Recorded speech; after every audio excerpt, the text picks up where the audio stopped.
ان الحمد للہ والصلاۃ والسلام علی رسول اللہ اما بعد فاعوذ باللہ من الشیطان الرجیم بسم اللہ الرحمن الرحیم۔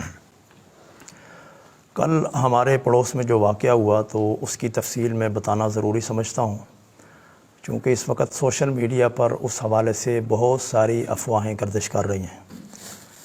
اصل واقعہ کیا ہے، اصل حقیقت کیا ہے، وہ آپ حضرات کے سامنے رکھنا اس لیے بھی ضروری ہے تاکہ آپ بھی حقیقت حال سے واقف ہوں، اور جو لوگ اس پروپیگنڈے کا شکار ہو رہے ہیں ان کے سامنے بھی یہ حقیقت آ جائے۔ مسئلہ یہ ہے کہ آج سے تقریباً کوئی 2 ماہ قبل میرے پاس وہاں کے ڈوک عبداللہ کے مقامی کچھ ساتھی آئے، جن میں بھائی وقاص صاحب بھی تھے، ٹھیکیدار وقاص گل صاحب۔ انہوں نے ہمیں بتایا کہ ہمارے پڑوس میں یہ جو مسجد بنی ہے اور اس میں جو مزار ہے اس کے اندر بلہ دفنایا گیا ہے۔ اب جب انہوں نے ہم سے یہ بات کی تو صرف ان کی بات پر ہم نے اعتبار نہیں کیا ہے۔ میں نے کہا ممکن ہے نہ ہو، یا کوئی اور بہت سارے معاملات ہوتے ہیں، براہ راست تحقیق کرنی چاہیے۔ تو میں خود جا کر ان سے ملا، اس عورت سے جو اسپین میں رہتی ہے اور کبھی کبھی یہاں پاکستان آتی ہے، وہ چونکہ آئی ہوئی تھی۔ میں براہ راست جا کے ان سے ملا، میں نے ان سے یہ کہا کہ ہم نے یہ سنا ہے کہ یہاں بلہ دفن ہے، تو اب آپ بتائیں کہ یہ بلہ ہے یا آپ کا پوتا ہے۔ میں نے کہا اگر یہ آپ کا پوتا ہے تو کسی کی جرأت نہیں ہے کہ وہ یہاں آ کر قبر کو کوئی نقصان پہنچائے، لیکن اگر یہ بلہ ہے تو یہاں پھر یہ ڈرامے بازی ہم نہیں چلنے دیں گے، یہ دین کے ساتھ مذاق ہے۔ یہ ان سے ہم نے جب بات کی تو اس کے بعد انہوں نے ہمیں کچھ ڈاکومنٹ دکھائے۔ ایک لڑکا بھی وہاں پاس تھا جس کے بارے میں ان کا کہنا یہ تھا کہ یہ میرا بیٹا ہے، شاہ زیب نام ہے، جبکہ بعد میں پتہ چلا کہ وہ بیٹا نہیں تھا۔ تو وہ ڈاکومنٹ ہمیں دکھا رہے تھے کہ دیکھیں یہ شاہ زیب کا نکاح نامہ ہے، اور اس کی بیوی سعودیہ کی تھی، وہ پھر فوت ہو گئی، اور یہ بچے کا برتھ سرٹیفکیٹ ہے، یہ بچے کا ڈیتھ سرٹیفکیٹ ہے۔ یہ وہ ہمیں دکھا رہے تھے۔ جب ہم نے اس کی تصویر لینے کی کوشش کی، پکچر لینے کی کوشش کی، تو انہوں نے انکار کر دیا۔ انہوں نے کہا نہیں، پکچر آپ نہیں لے سکتے۔ ہم نے کہا اس میں کون سی بات ہے؟ کہتے ہیں نہیں، یہ ہمارے پرسنل ڈاکومنٹس ہیں اور پکچر آپ نہیں لے سکتے۔ بہرحال ہمیں تو نہیں پتہ تھا کہ یہ اصلی یا جعلی ہیں۔ پھر ہم نے ان سے یہ پوچھا کہ اچھا آپ یہ بتائیں کہ جو ڈیڈ باڈی آپ اسپین سے لے کر آئے ہیں، ان کا کہنا یہ تھا کہ بچہ ہمارا اسپین میں فوت ہوا ہے، 3 مہینے وہاں رکھا رہا ہے، پروسیس مکمل ہونے میں لگے ہیں، پھر ہم وہاں سے ڈیڈ باڈی لے کر آئے ہیں۔ تو ہم نے کہا کہ جو ڈیڈ باڈی آپ لے کر آئے ہیں تو آخر اس کا بھی کوئی ریکارڈ ہوتا ہے نا، ایمبیسی کی NOC، پاسپورٹ وغیرہ۔ تو اس پر انہوں نے ہمیں کہا کہ ہمیں اسپین کی نیشنلٹی ملی ہوئی ہے اور پاکستانی ایمبیسی کا ہم سے کوئی تعلق نہیں ہے، یہ ساری وہاں کی ایمبیسی دیکھتی ہے۔ تو ہمیں اس چیز کا پتہ نہیں تھا کہ ایسے ہوتا ہے یا نہیں ہوتا ہے۔ ہم نے کہا اچھا چلیں پھر ہم معلومات لے لیتے ہیں۔ ہم نے جب معلومات لی، پتہ چلا کہ ایسا نہیں ہوتا۔ ایمبیسی NOC جاری کرتی ہے، NOC کے بغیر کوئی ڈیڈ باڈی پاکستان نہیں آ سکتی۔ مطلب یہ پہلا جھوٹ ان کا ہمارے سامنے آیا، جس کی وجہ سے یعنی ہمارے شکوک و شبہات میں اضافہ ہوا۔ پھر یہ بھی ہمیں پتہ چلا کہ وہاں جب یہ دفنانے کے لیے لے کر آئے ہیں تو جنازہ بھی نہیں ہوا ہے۔ اب ظاہر بات ہے کہ یہ بھی ایک قرینہ ہے کہ جس سے معلوم ہوتا ہے، آپ کو بھی پتہ ہے کہ 10 جنازے بھی اگر پہلے ہوئے ہوں نا تو جہاں دفناتے ہیں تو لوگ جنازہ کر کے ہی دفناتے ہیں۔ انہوں نے کہا جی جنازہ اسپین میں ہوا ہے۔ اس سے بھی ہمارے شکوک و شبہات میں مزید اضافہ ہوا۔ پھر یہ پتہ چلا کہ دفناتے ہوئے یہ صرف عورت جو ہے یہ تھی، اور ساتھ شاہ زیب لڑکا اور مقامی 2-4 بندے تھے۔ حالانکہ اگر کسی بندے کے بچہ فوت ہو تو غریب سے غریب بھی ہو تو 50-100 اس کے بھی آ جاتے ہیں۔ تو یہاں صرف یہ 2 جو ہے نا اس کو لے کر آئے، یہ عورت اور یہ لڑکا شاہ زیب۔ اس کے بعد پھر انہوں نے ہمیں پیسوں کی آفر کی کہ انہیں کہیں کہ آپ یہ لکھ کے دے دیں کہ ہمارے معاملے کو آپ نہیں چھیڑیں گے، تو اسی وقت آپ کو چیک کاٹ کر جو ہے نا آپ کی منشا کے مطابق آپ کو دے دیا جائے گا۔ میں نے جواب یہ بھجوایا، میں نے کہا انہیں کہیں کہ شاید آپ نے ہمیں پہچانا نہیں ہے، اگر پہچانا ہوتا تو شاید کوئی اس طرح کی یہ لاکھوں کی کیا کروڑوں کی آفر بھی ہمیں نہ کرتے، اتنی ضرورت ہی نہ ہوتی آپ کو، لیکن ہمیں چونکہ پہچانا نہیں تھا تو ہم نے کہا کہ آپ اس کو اپنا پوتا ثابت کریں تو ہم آپ کے ساتھ کھڑے ہوں گے، اور اگر پوتا ثابت نہیں کر سکتے ہیں تو ظاہر بات ہے کہ پھر یہ بلے کو ہم قبول نہیں کر سکتے ہیں، بے شک آپ کروڑوں روپے بھی جو ہے نا وہ ہمیں دے دیں۔ اس کے بعد پھر ہم نے کوشش کی کہ معاملہ مقامی سطح پر حل ہو جائے امن کمیٹی کے ذریعے. یہ میں تفصیل اس لیے بتا رہا ہوں کہ اگر ہم شرارت یا فساد یہ کرنا چاہتے تو ہم جیسے ہمیں پتہ چلتا ہم روڈ بلاک کر دیتے. لوگ ہیرو بننے کی کوشش کرتے ہیں ایسے موقع پہ. تو پھر امن کمیٹی والوں کے سامنے یہ بات رکھی. اس کے بعد پھر معاملہ تھانے تک گیا چونکہ یہاں وہ حل نہ ہو سکا. تھانے میں جب یہ بات گئی ہے درخواست وکاس بھائی نے دی, وہاں سے پولیس نے ان کو اٹھانے میں اتنی جلدی کی اور اس انداز سے آئے ہیں کہ ہم نے سمجھا کہ یہ سارے جو ہے نا دین کے مجاہد اور غازی ہیں کہ اب مسئلہ حل ہو جائے گا. یعنی جس انداز سے انہوں نے ریڈ کیا نا علاقے میں, جس طرح وہ آئے ہیں, لیکن جیسے ان کو اٹھایا, چونکہ اٹھانے میں انہوں نے جلدی کی ہے, تو ہم نے سمجھا شاید اگلے معاملے میں اس طرح حساس ہوں گے. اٹھانے میں جلدی کی, تھانے لے کر گئے تو جو بھی تفصیل تھی وہ ساری پولیس کے سامنے آئی ہے. وہاں انہوں نے جو بیانات دیے ہیں, پھر وکاس بھائی بھی گئے ہیں, ان سے بھی انہوں نے پوچھا ہے, بہت ساری باتیں ان کے سامنے آئی ہیں. اور یہ ساری چیزیں بھی ہم نے ان کے سامنے رکھی ہیں پولیس کے سامنے کہ یہ چیزیں ہیں. پھر انہوں نے وہاں سے اس معاملے میں تھوڑی سی مطلب یہ کہ وہ جب تاخیر ہونے لگی ہمیں محسوس ہوا کہ کوئی معاملہ جو ہے نا وہ کرنے والے رفع دفع. ہم نے تھوڑا سا اس کو سیریس لیا اور یہاں سے ہمارے جو محلے کے اللہ تعالیٰ ان کو جزائے خیر عطا فرمائے, الحمدللہ آدھے پونے گھنٹے کے شارٹ نوٹس پر اپنے یعنی وہ آئی ڈی کارڈ کی کاپیوں سمیت تقریباً کوئی 40-50 بندہ میرے ساتھ یہاں سے چل پڑا. میں نے سلام پیش کرتا ہوں اور یہ ہمارا فخر ہے. جب ہم تھانے گئے تو پھر جا کر ان کو یہ ہوا کہ یہ معاملہ کوئی سیریس ہوتا جا رہا ہے تو اس پہ کچھ کریں. انہوں نے پھر امن کمیٹی والوں سے رابطہ کیا باضابطہ. جو پہلے بات ہوئی تھی امن کمیٹی کی باضابطہ سب سے نہیں ہوئی تھی, جو میں نے ابھی ذکر کیا نا امن کمیٹی کا, وہ پیغام ہم نے پہنچایا تھا لیکن حضرات کی کچھ مصروفیات کی وجہ سے وہ بات نہیں ہو سکی.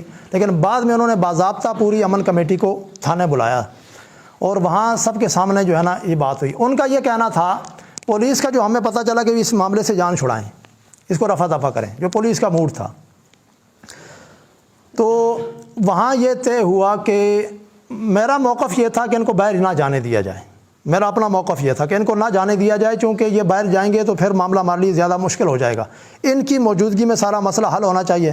اب آپ اندازہ لگائیں اس سے کہ ہمیں یہاں جو ڈاکومنٹ دکھاتے رہیں, ڈیتھ سرٹیفکیٹ, بچے کا برتھ سرٹیفکیٹ اور وہ شاہ زیب کا نکاح نامہ, تو پولیس والوں کو کچھ بھی نہیں دکھایا. یہ امن کمیٹی والے گواہ ہیں. پولیس والوں کو کچھ بھی نہیں دکھایا. انہوں نے کہا کہ ہم چیزیں اسپین بھول آئے ہیں. سوال یہ ہے کہ پھر ہمیں یہاں علاقے میں جو لوگوں کو دکھاتے پھر رہے تھے تو پولیس والوں کو دکھانا چاہیے تھا کہ یہ ڈاکومنٹس ہیں, یہ دیکھ لیں آپ. اور پھر دوسری بات یہ ہے کہ میں نے کہا کہ یہ سارا ریکارڈ یہاں سے نکل آئے گا, اسپین جانے کی ضرورت نہیں ہے.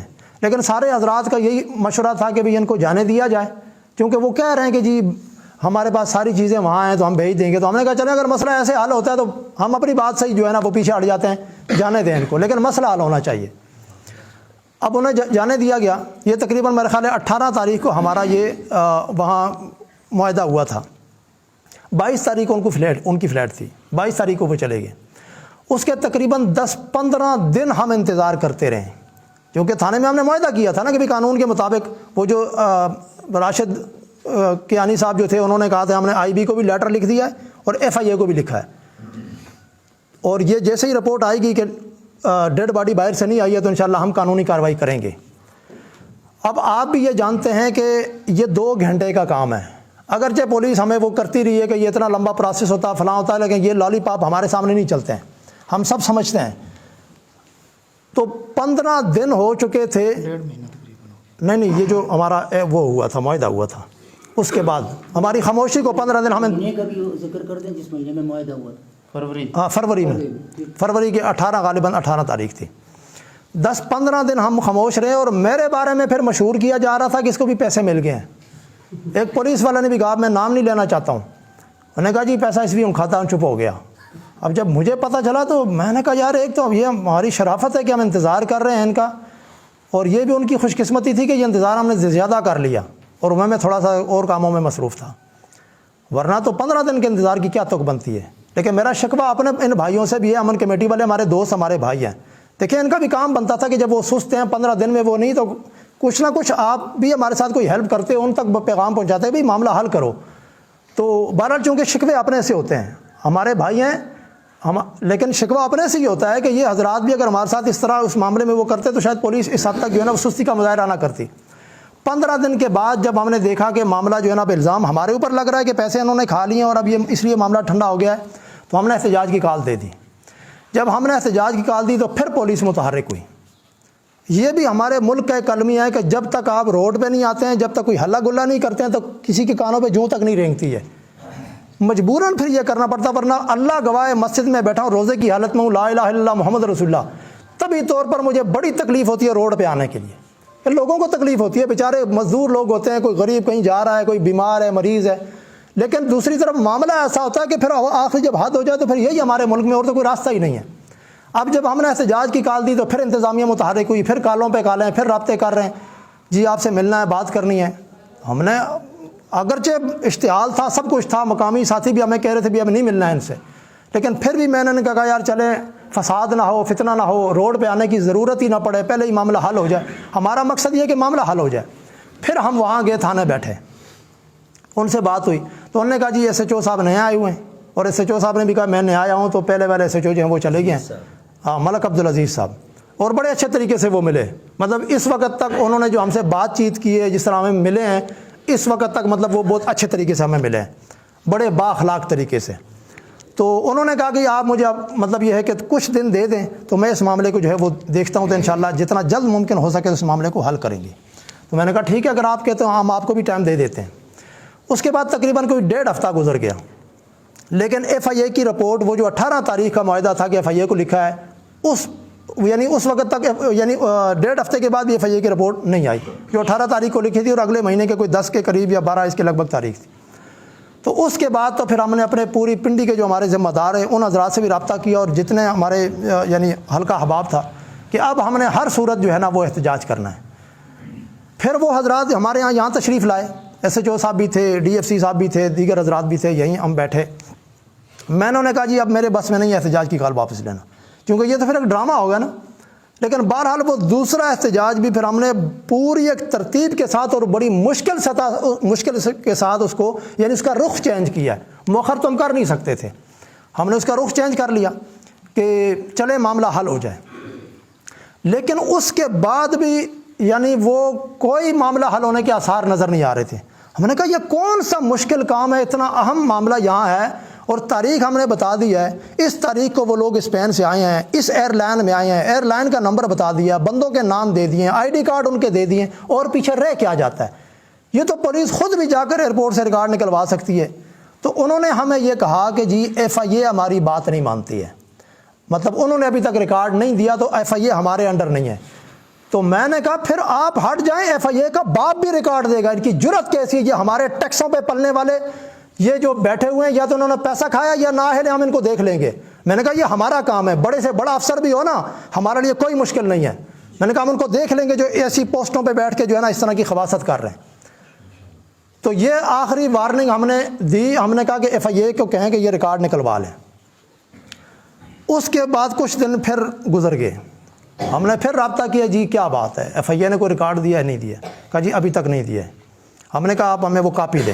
کاپی بھی مجھے بارہا رابطہ کیا کہ وہ جو کاپی سینڈ کریں، جو ہمارا پہلا معاہدہ ہوا تھا، اور جو ایف آئی اے کو آپ نے لکھا ہے، جو آئی بی کو لیٹر لکھا ہے، اس کی کاپی ہمیں نہیں دی ہے۔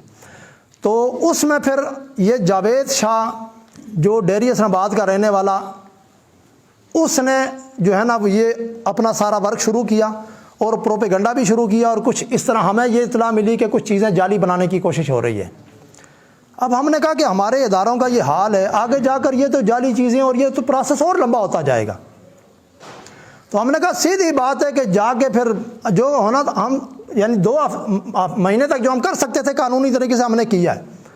اب جب حد ہو گئی ہے تو پھر اعلی علاقہ کو ہم نے کہا جی معاملہ جو ہے نا اب اس تک نہیں رہا کہ یہ ادارے اس کو حل کریں گے، اب ہمیں نہیں لگتا۔ تو انہوں نے کہا اگر نہیں لگتا تو اب ہمیں لگتا ہے کہ حل ہوگا، اور انہوں نے حل کر کے دکھا دیا۔ کل پھر جا کر وہاں سب کے سامنے، وہاں بھی کیمرے لگے ہوئے تھے اندر، اور انہوں نے بھی سارا لائیو چلایا ہے، بہت سارے ساتھیوں نے ویڈیو بنائی ہے، اور سارا جو ہے نا سب کے سامنے ہے کہ جو کچھ وہاں سے نکلا، جب قبر کھودی ہے اس میں بلے کے ساتھ یہ قرآن مجید کی یہ آیات، یہ آپ خود دیکھ سکتے ہیں، یہ اب یہ دیکھ لیں، یہ قرآنی آیات، یہ آپ یہ دیکھیں، یہ دیکھیں، ارائیت الذی یکذب یہ بالدین فذلک اور بعد میں اب وہ پروپیگنڈا یہ کر رہے ہیں کہ یہ ان لوگوں نے چیزیں باہر سے لا کے ڈالی ہیں. مجھے بتاؤ کوئی ایماندار آدمی جس میں ذرہ برابر بھی ایمان ہو وہ قرآن کے ساتھ یہ تماشا کرے گا؟ اور اگر ہم یہ ڈرامہ کرتے اور یہ فساد کرتے تو ہم 2 مہینے تھانوں کے چکر لگاتے, ہم 2 مہینے ادھر خوار ہوتے. جبکہ رمضان میں تو میری روٹین یہ ہے کہ جب چاند نظر آ جائے تو میری تو موبائل کی سمیں نکل, کسی سے کوئی رابطہ نہیں ہوتا ہمارا. تو اس رمضان میں ہم کبھی ادھر بھاگ رہے ہیں کبھی ادھر بھاگ رہے ہیں, سارے معاملات ہمارے درم برم ہیں. اور وہاں سے جو چیزیں نکلی ہیں, اب وہ جو بلے کی جو سر کی ہڈی ہے وہ سب کے سامنے, یہ ذرا دکھائیں ادھر, اس جانماز میں لپیٹا ہوا تھا. اور یہ اور قبر پہ آل رسول کی نسبت, ہاں اس کو آل رسول کی نسبت. ایک یہ پولیس نے بھی کل دیکھا ہے اور یہ پورا علاقہ گواہ ہے. یہ دیکھ لیں یہ بلے کا, یہ اگر یہ سلامت نہ ہوتا مٹی وہ ہوتا تو شاید پھر وہ گڑبڑ کر سکتے تھے کہ جی نہیں, یہ سر باقی ہڈیاں بھی ہیں. اور یہ ایک منٹ اور یہ کھال بھی, ایک منٹ, اور یہ کھال بھی یہاں موجود ہے. ہاں یہ نیچے نہ دغا کی کتاب, یہ بلے کی کھال ہے جس کے بارے میں ان کا یہ تھا کہ یہ ہمارا مرشد ہے, اور کہا کہ یہ اتنا نور اس کا پھیلتا ہے کہ آنکھیں دیکھ نہیں سکتی ہیں.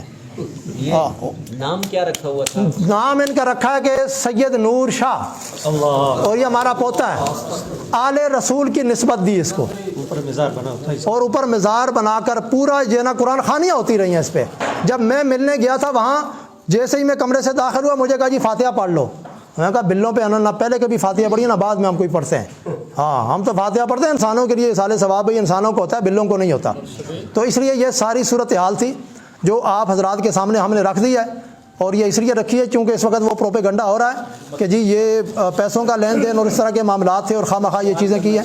اگر کوئی ساتھی سوال کرنا چاہتے سوالے سے تو ہم موجود ہیں, سوال کر سکتے ہیں. اس کے بعد مولانا نصر اللہ صاحب آپ کا کیا لائے عمل ہے, ابھی کیا کرنا ہے آئندہ کے لیے لائے عمل دے؟ ابھی ہم جائیں گے تھانے, اور یہ جتنے جرم انہوں نے کیے ہیں یہ جو متعلقہ دفعات ہیں وہ ان پہ لگیں گی. توہین قرآن بھی ہے, آل بیت کی توہین بھی ہے, اور یہ مسلمانوں کی دل آزاری بھی ہے, اور یہ دین کے ساتھ کھلواڑ بھی ہے. اولیاء اللہ کی بھی توہین ہے, چونکہ مزارات ظاہر بات ہے ایک بلے کو دفنا کے مزار کا وہ دو, تو یہ تو اولیاء اللہ کی بھی توہین ہے, اور اسے ولی باور کرایا کہ یہ ولی ہے. اب بلے کو کوئی بندہ ولی ظاہر کرے تو یہ ولیوں کی توہین نہیں ہے. تو یہ تمام دفعات ان پہ لگیں گی. اور اگر انتظامیہ اس معاملے میں, یہ میں آپ بتا دوں آخری بات, اس معاملے میں کوئی لحاظ کرنے والا نہیں ہوں. ہم جان اپنی ہتھیلی پہ رکھ چکے ہیں, زندگی اور موت کے فاصلے ہمارے لیے برابر ہیں. دین کے معاملے میں ہم کوئی لحاظ نہیں کرتے ہیں, اور یہ تمام دفعات لگانی پڑیں گی. اور یہ سارے جو ہے نا, اگر اس معاملے میں انتظامیہ کسی قسم کا غفلت کا مظاہرہ کرے گی تو یہ صرف پنڈی کی حد تک نہیں, انشاءاللہ بہت آگے تک یہ بات جائے گی, اور ملکی سطح پر ہم اس معاملے کو اٹھائیں گے. مولانا ادریس حقانی صاحب آپ اس معاملے میں جو لوگ سہولت کار بن رہے ہیں ان کے خلاف بھی کاروائی, اور جو سہولت کار ہیں خاص کر جاوید شاہ جو اب تک سہولت کاری کر رہا ہے, اور باقی بھی جو ہیں, تو انشاءاللہ ان کو بھی کٹہرے میں لایا جائے گا.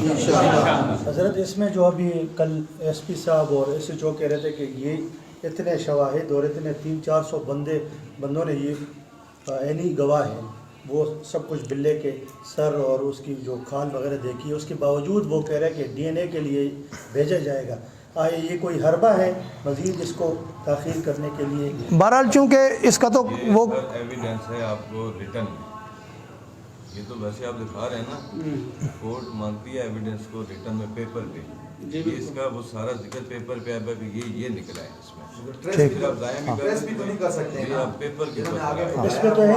ابھی نہیں, ابھی ہم لے کے جا رہے ہیں, ابھی یہ تھانے لے کے جا رہے ہیں, اور یہ وہاں وہ سیل پیک کروائیں گے, اس کے بعد دستخط ہوں گے, اور پھر وہ لیبارٹری بھیجا. ہمیں تو کلیئر ہے, سیدھی بات ہے. لیکن یہ قانونی جو پروسیس ہوتا ہے اس میں جو ہے نا, اگر قانونی پروسیس میں مطلب فرض کرو ایک مثال ہے, اگر وہ پیسہ لگا کے کوئی اور رپورٹ دے دیتے ہیں, رپورٹ آئے گی اور نہ, تو پھر ہم بھی وہ انشاءاللہ اس رپورٹ کا جو کرنا وہ ہوگا. ایس ایچ او صاحب نے بھی دیکھ لیا, امت کمیٹی والوں نے بھی دیکھ لیا, اور جو نہیں پورا علاقہ گواہ ہے. وہ بات بالکل ٹھیک ہے, لیکن جیسے چیئرمین صاحب نے کہا یہ بات پھینکنے والی نہیں ہے, ریٹن میں نہیں, یہ ان کی بات درست ہے تو ریٹن کہ چونکہ بننے کے بعد بھی آگے جا کر, چونکہ جو قانونی پروسیس ہوئی ترتیب ہوتی ہے. ہمارا مطالبہ یہ ہے کہ ریٹن کا جو پروف جس حساب سے یہ بناتے ہیں اس پہ وہ سالوں لگا دیں گے, تو اس لیے ہم نہیں لگنے دیں گے, جلد سے جلد اس پر کیا کیا جائے ورنہ ہم احتجاج کی کال دیں جلد نہیں کریں گے تو انشاءاللہ ہم اگلا لائے عمل طے کریں گے. اور ابھی جو ہے نا ابھی کے لیے پیغام جو لوگ یہاں پر آتے رہے اور یہ جو مسجد کا معاملہ ہے کل بھی میں نے وہاں کہا تھا, میں نے کہا دیکھیں اس کو مسجد کا مسلک کا تنازع ہم نہیں بنائیں گے. یہاں کے مقامی بریلوی حضرات ہیں وہ ہمارے ساتھ ان کے بڑے اچھے تعلقات ہیں, اہل حدیث حضرات ہیں ہمارے بھائی ہیں, ہمارا آپس میں ایک جوڑ ہے اس علاقے میں. کبھی کوئی دیوبندی بریلوی اہل حدیث تنازع اس علاقے میں نہ ہوا ہے اور نہ ہم ہونے دیں گے. کرائے پہ باہر سے جس کو بھی لے کر آئیں گے تو اپنے پاؤں پہ وہ واپس چل کر نہیں جائے گا. یہ ہم نے کل بھی کہا تھا, مسجد اللہ کا گھر ہے, وہاں نمازیں ہوں, ذکر تلاوت جو کرنا چاہے بس پھر وہ جائے. وہاں کسی مسلک کے حوالے سے کوئی سرگرمی وہاں نہیں ہوگی. یہ ہم نے کل وہاں طے کر لیا تھا. اور آج ہمیں پتہ چلا کہ باہر سے 2 مولوی آئے ہیں کرائے پہ, انہوں نے کہا جی ہمیں مالکوں نے بھیجا ہے کہ جا کے نماز پڑھائیں. یہ تو ان کی خوش قسمتی تھی کہ ہمیں بعد میں پتہ چلا, اور مقامی وہاں لوگوں نے ان کو ذرا دھلائی کر کے بھیج دیا. صاحب جو وہاں امام ہے ان کا نام کیا ہے, کیا وہی امام برقرار رہیں گے؟ وہی رہے, ہمیں اسے کوئی نام ان کا کیا ہے امام صاحب کا, بہرحال جو بھی امام صاحب ہیں, امام صاحب مسلک سے ہاں امام صاحب وہاں رہیں, اور اس کے علاوہ باقی وہاں کسی قسم کی کوئی سرگرمی نہیں ہوگی. قاری احسان صاحب, قاری احسان صاحب امام ہے, اور وہی اور آل محلہ یہ مسجد ان کی ہوگی. چونکہ تھانے میں وہ پولیس والے نے ہم سے یہ بھی سوال کیا نا کہ پھر مسجد کا کیا ہوگا, انہوں نے سمجھا شاید مولوی صاحب مسجد کے پیچھے پڑے ہوئے ہیں. میں نے کہا الحمدللہ ہمیں اگر آپ فیصل مسجد کی آفر کریں نا تو ہمیں اس کی بھی وہ نہیں ہے.